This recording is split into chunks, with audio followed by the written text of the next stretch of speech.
Hello, everybody, and welcome to this third session.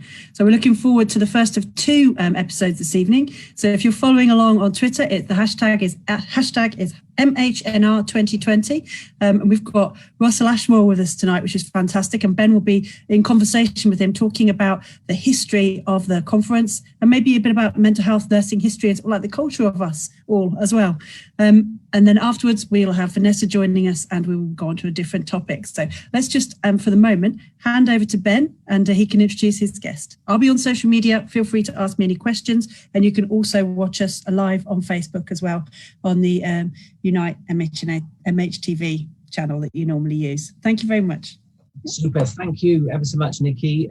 So, yeah, I'm Ben Hannigan. I work at Cardiff University. I'm a mental health nursing academic there. I'm a member of the conference organising committee, and until the end of the year I'm chair of Mental Health Nurse Academics UK, and this is a really special third episode of the International Mental Health Nursing Research Conference. Our guest is indeed Dr. Russell Ashmore. Russell works at Sheffield Hallam University, and Russell, you're also the 2020 Skellen Lecturer, aren't you? So we're going to be welcoming you, or MHTV will be welcoming you again on October the 7th. Your talk, your Skellen lecture, I think, is The Fall of Icarus, isn't it? The trials and tribulations of the informal patient in the 21st century. Yes, so that'll be great. So we'll, put that date in your diaries to everybody. Now, the other context in which connoisseurs of the International Mental Health Nursing Research Conference, of whom I am one, the context in which we know you, Russell, is you are the events historian, and you have a truly remarkable repository of artifacts and anecdotes and books of abstracts, all of which you're going to draw on tonight in this conversation. So huge welcome to you. I'm lucky that it's me who has the chance to be speaking with you. And the date today, so Russell, it's September the 17th today, isn't it? So is there something about September the 17th particularly that maybe is a reasonable place for us to start our discussion? Yeah, I think so, Ben. Of course, for anybody who was back at the inaugural conference in 1996, like myself, then they'll know that very first event occurred on this date, the 17th of September, back in the last century. So this is a significant event, a significant day, and brings us to our 25th year of the conference. Indeed. So quite an achievement, I think. It is quite an achievement. It is. And of course, the conference had a different name then, didn't it? And it was part of a network, and there was tell us a bit about all of that. How did it all start? What's the history? Well, yes, I mean, you're right. I mean, the conference back then until 2016 was known as the Network for Psychiatric Nursing Research Conference. And although by the end the conference was all that remained of it, in the beginning, it was only actually one part of an attempt, started really by Martin Ward, who was the director of the RCN Institute in Oxford.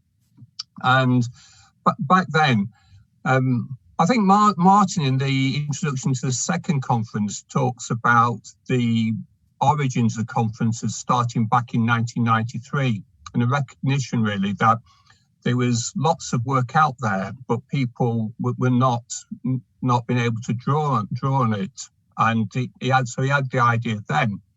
But the other drivers for it was really 1994, which was the release of the Working in Partnership document. And there was 4 recommendations within that for research. And the significant one was recommendation 30, which suggested that we ought to develop something similar to MIDAs that the midwives use, which was a summary of research that they disseminated to anybody who needed to get that information. And then back on that, also there was other drivers, I guess, because there was the famous Caroline Hicks article where she published in Journal of Advanced Nursing, where she talked about it wasn't that nurses as a whole and midwives were not necessarily not undertaking research, but that they were not disseminating it and not publishing it. Yeah. And based on that, Martin, in fact, it was the 11th of November 1994, 11th of May, sorry, 1994. Martin convened a meeting in Oxford with basically who's who was mental health there, Phil Bark, Hugh McKenna, etc., and talked about the need to form this network to disseminate information. And just one aspect of that was to hold an annual conference, which was the MPNR. Yes. I remember joining the MPNR, I have to say. I remember getting somewhere I would have had a membership card of some sort, which you're maybe going to produce, your personal one. There it is. Yep. Network Psychiatric Nursing Research. That's what everybody used to get when they joined the network. That's right. And I remember, wasn't it? So I mean, it kind of really predates electronic media and electronic ways of communicating, doesn't it? But you could be anybody. You could be a student mental health nurse, and you've maybe written a Project 2000 dissertation or extended essay, and couldn't you kind of lodge that with the network, and it went onto a database, and then people could interrogate the database and that was the idea that came out of the network, was that any project could be logged and attempt to kind of categorize it, and other members could use keywords to see what had been inputted at the network.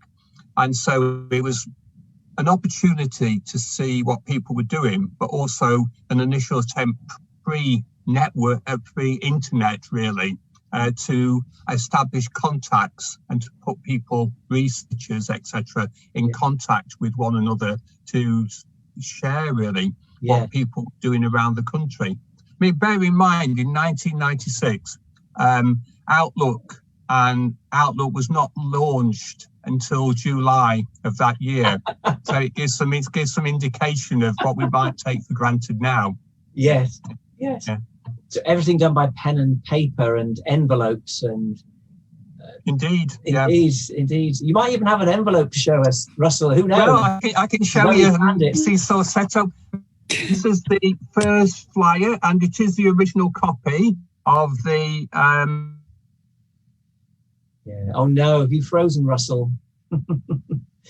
What you've actually got, and you'll come back, I know, is you've got the original flyer, haven't you, from the first conference, which took place on September the 17th, as we were saying, 1996. And one of the wonderful artifacts that I know Russell has got, you're terribly awkwardly frozen just as you were reaching for this 26 pence, I think, or 29 pence envelope addressed to you, included in which is an invitation. Here he is. So your envelope, yeah.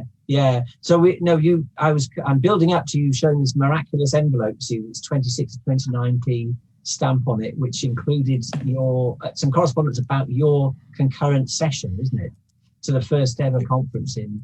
That's right. And I think I've done this too many times down the years, is putting in more than one abstract in the belief that only probably one will get accepted. And that happened on the first conference. So I had a paper I delivered by myself, and a paper I co-presented with a colleague of mine, David Banks, who at that time worked at Teesside University. Yeah.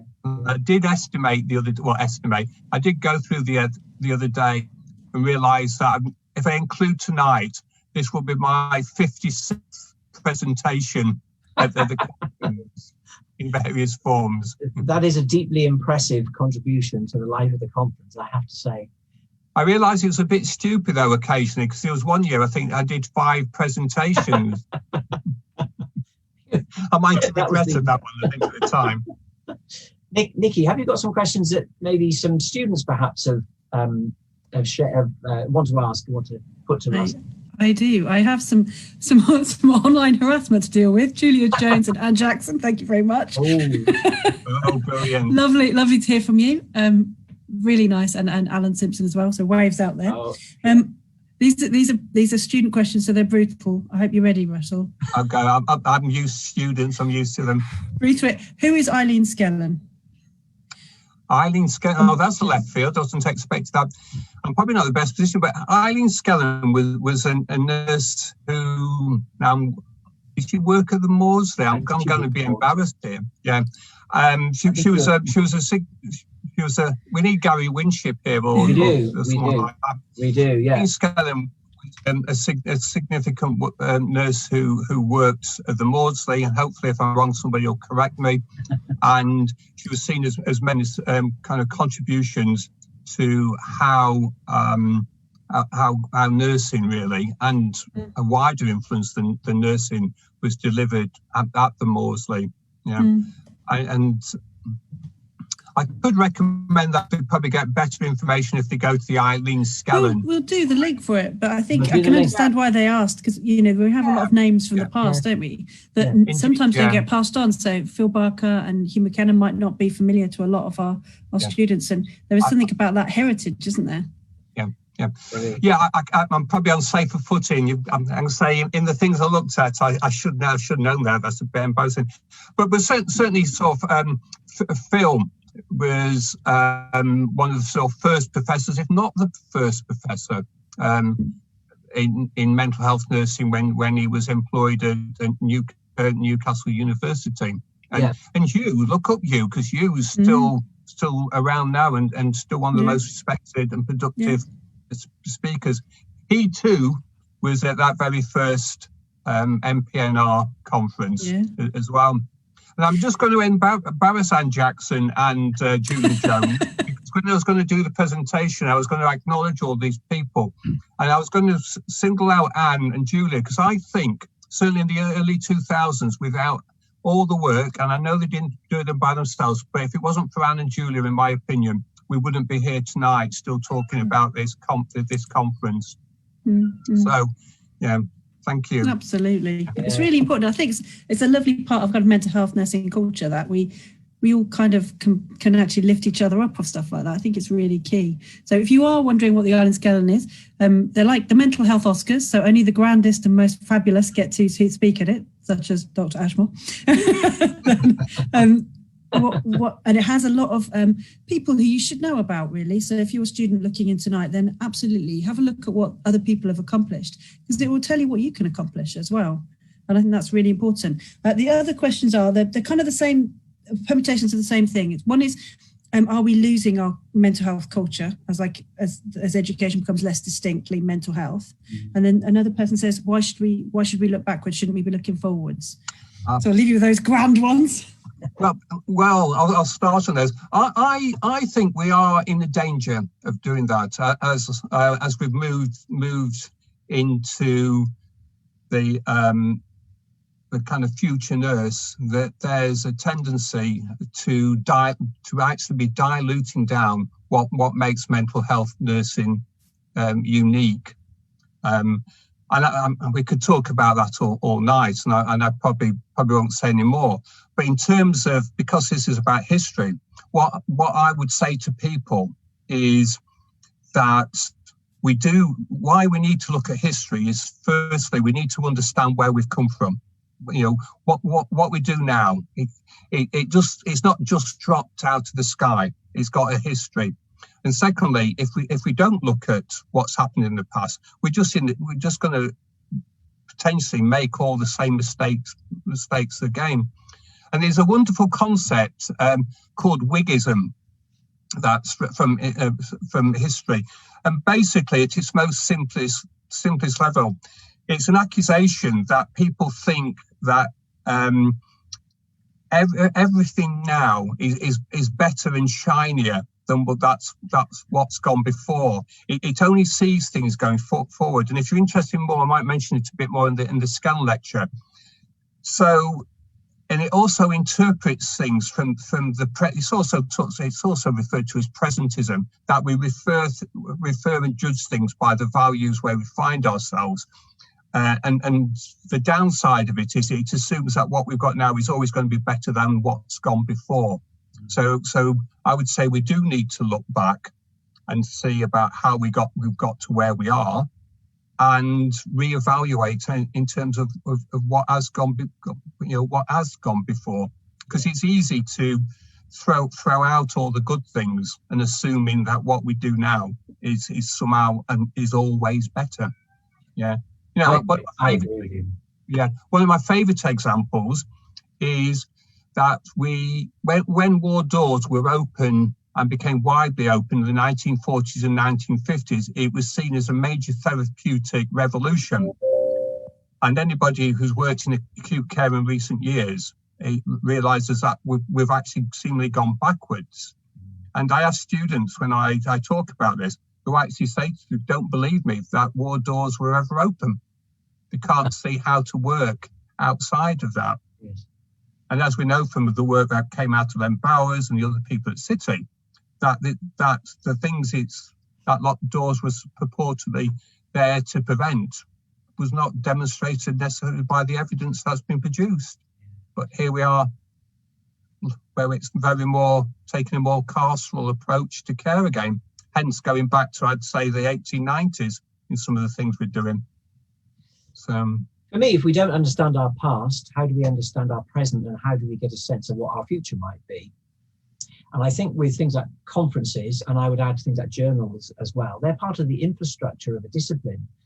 They are the places where new ideas and debate and dialogue and evidence are brought together. They're interrogated, they're shared, they're subjected to scrutiny. And I think that is an essential part of the architecture of a discipline or a profession or a way of working or community.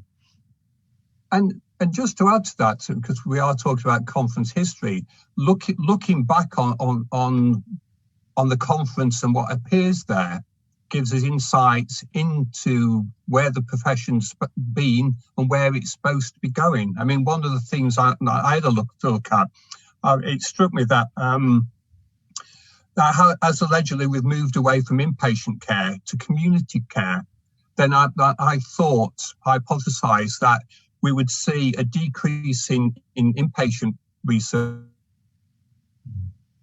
and a substantial increase in community care. And yet on those two topics, then inpatient care is significantly more represented than community-based research. Okay.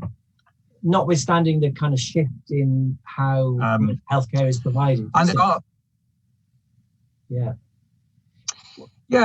that's one of the thoughts I had about it. I mean, and there are, for example, particular topics that are underrepresented within our conference. I mean, one example, I'll just mention one, because if I didn't mention it, it wouldn't be worth living here at home, was to do with the number of older adult papers that have appeared in the conference. Okay. And I'm not talking about dementia here, because dementia is not necessarily confines itself to people of a certain age.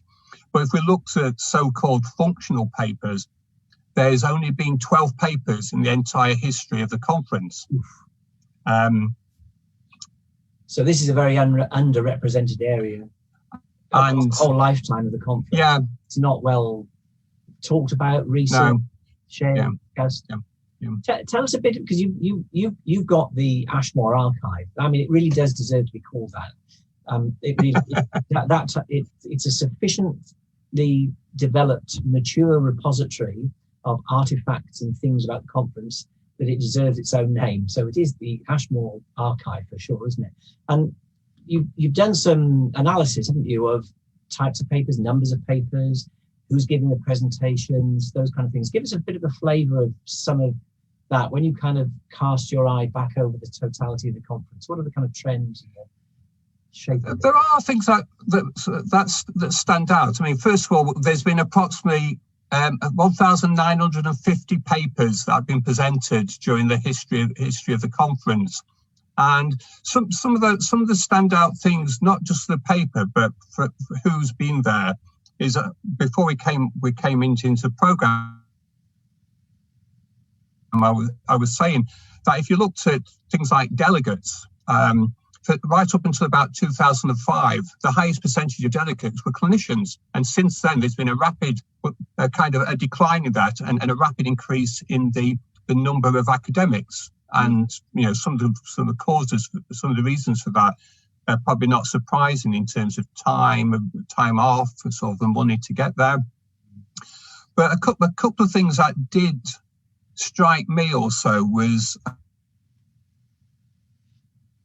self-identify as carers and service users. There's been 90 delegates during the entire conference, and only something like about 1.5% of all presentations have involved a service user. 1.5%. Yeah. Well, that's very small. The first service user who spoke was a plenary session in 2001, which was Simon Champ, who was a member of SANE from Australia. I remember that session, actually. And a version of that talk does appear. You can still get hold of that. But what I'm struck by that was Simon talked about researchers harvesting and colonizing the experiences of service users for their research. Yeah. And whilst there's been more service users presented at conference, and I think the Sugar Group from City University has made the biggest contribution to that. Yeah.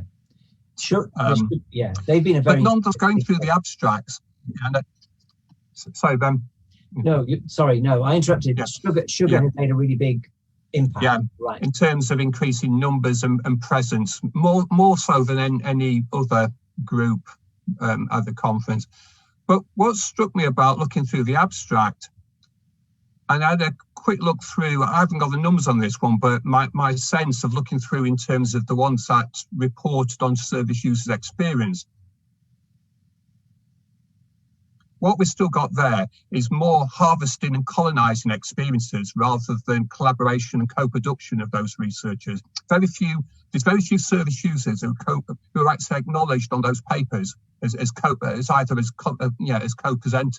It is tell me about whatever experience has been occurring.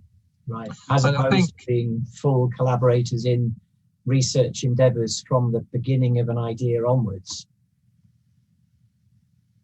Yeah, and recognised in that. Yeah, and I do say that with degree of caution, because what I'm speaking about tonight is simply based on what's written in abstracts. So there may be things outside the abstracts that involve more collaboration. But where collaboration has occurred, it does appear in the abstracts, and service user researchers are recognised on those abstracts, whereas in others, there's no acknowledgement. So I thought there's something to think about. Yeah. And I mean, a couple of other things that struck me as well. I was looking through the plenary sessions down the years.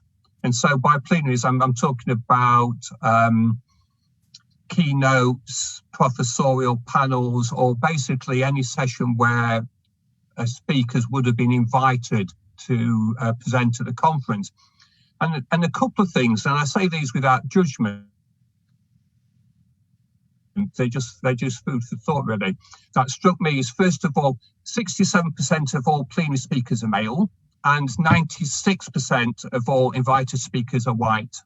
Now, I make no judgment there. As you know, I've been part of the steering committee and conference committee for a number of years, but it may say something about structural issues. And I mention that because of the awareness we've had this year around those things. So it's food for thought. I've got no answers to it.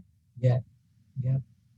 It is food for thought. But it did strike me as significant.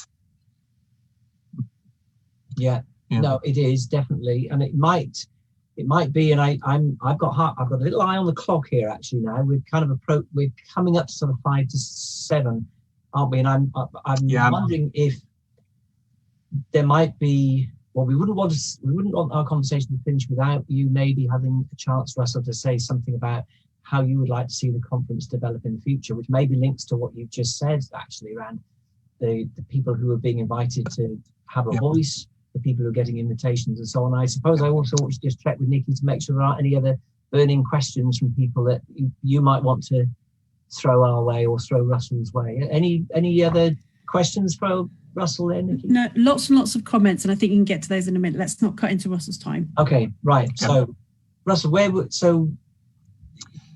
that you've got this fantastic account of the conference, and it really is a very detailed and meticulous account of the conference, actually, where do you think it ought to go in the future? I think in a lot of ways, first of all, the conference, I think, has still been true to those original starting points, back in 1996. It's connected people, it's involved collaborations, and we have disseminated some research. But I am wary of the fact that we still, for whatever reasons, only attract a number of around 150 a year. And I was looking this afternoon, as of March, there's just over mental health nurses on the register. So in terms of that initial ambition of dissemination, maybe we need to think about what we can do more. And again, I was saying that conference abstracts, they appear electronically, but they disappear after a year. So in terms of what's been presented, apart from obsessional collectors like me, all those things that have happened in the conference could be lost in history. Maybe they should be. I personally don't think that, of course. I think there's a need to preserve the legacy for people to come. So in some ways of maybe actually creating an archive for somewhere, because this is one of the only remaining mental health nursing conferences that stood the test of time. When I first started coming to this conference, there was at least 3 others each year that I would go to. The one that was known as the Jill Robinson organised Cambridge conference, that was on the line. There used to be the RCN European Mental Health Nursing Research Conference, a bit of a spin-off of this. Well, but all those have disappeared. So in terms of conferences as a core, this is the last person standing conference. And for the future, I think, as we've proven this year, maybe whether I hate the conference not to be happening in person, but I think we can feed in technology more. Remember, it was 2001, I think 2002, when Richard Lakeman did the first conference. I think there was technological problems, but nonetheless, since then, we've not really embraced it as much until people like Andre became involved with social media, and I think we had a live stream conversation at Nottingham in 2016. So maybe what we've learned from this year in terms of people attending is a way to ensure that dissemination. And I think that's something to take forward. And one final thing is maintaining the balance between the conference committee driving the conference, and it's always attention to, but also listening to let's call the voices of the people. Because I remember one character, I'm going to mention Nigel Wellman, because he was a kind of like an Olympian god in the early days, a consultant nurse who would sit up there in the balcony at St. Cat, and everybody would wait for him to ask a cutting question. If people don't know, and you might have to look at history, Nigel was more Kevin Gurney than Phil Barker. And I actually thought at times he was more Kevin Gurney than Kevin Gurney in terms of his view. And I think I remember one abstract meeting we had for one conference where Nigel rejected every abstract but 2. And it wasn't that they were just RCTs, but they had to be certain types of RCTs. And so you can see what I mean, that need to balance kind of direction, the need to ensure that we have a conference in terms of presenters. So I do think, and I would say this has been involved, that the committee still do an extra job. And I'm not sure people know that often within 2 or 3 weeks of one conference ending, the planning starts for the next. So the planning's already started for next year. So lots of things are positive, and that dissemination I think is important how we don't lose the sense. I'll just say, Lily, whether or not I'll make it to the 50th, I mean, with technology, who knows? I won't give up yet, but it's probably unlikely, but you never know. We'll welcome your hologrammatic presentation at the conference. We'll all be there in 3D visual. Yeah, I might. Yeah, start now. Yeah, start now. Yes, that's right. I guess we probably, Nicky is nodding her head, I think we probably reached the end of this discussion. Am I right? Nicky, is there Absolutely. And the only thing to say, we've had a couple of connection problems. So Russell's kindly agreed to do a presentation a little bit more fully, and we'll be tweeting that out, and we'll make sure that that's up on all the links and you can see that at a longer time. But I'm really glad we actually had a chance to have like a conversation about this as well as hearing the presentation. So I think there's a lot of kind of emotional stuff that sometimes we can forget. And it's really important, I think, to remember that we're a community and hang together. And so for me, that's what I'd like to say. Hi, I'm back to Ben. Thank you very much. Just to finish up. Yeah, I could spend many, many, many hours in your company, Russell, talking about the conference. And I'm going to say two things before we sign off. One is, Russell, just to say again, you're back on MHTV, aren't you, on October the 7th. This is your Skellen lecture. This is the Fall of Icarus, the trials and tribulations of the informal patient in the 21st century. So congratulations again on you being the Skellen laureate for this year. And we're back, aren't we, MHNR 2020 in half an hour, where our theme is children and mental health. And we'll be welcoming Michael Nash, Beth Cumber, and Rachel Bullock. So that's it from me. Russell, huge thanks to you. A pleasure. It's a pleasure as always to talk about this conference. Yeah, thank you.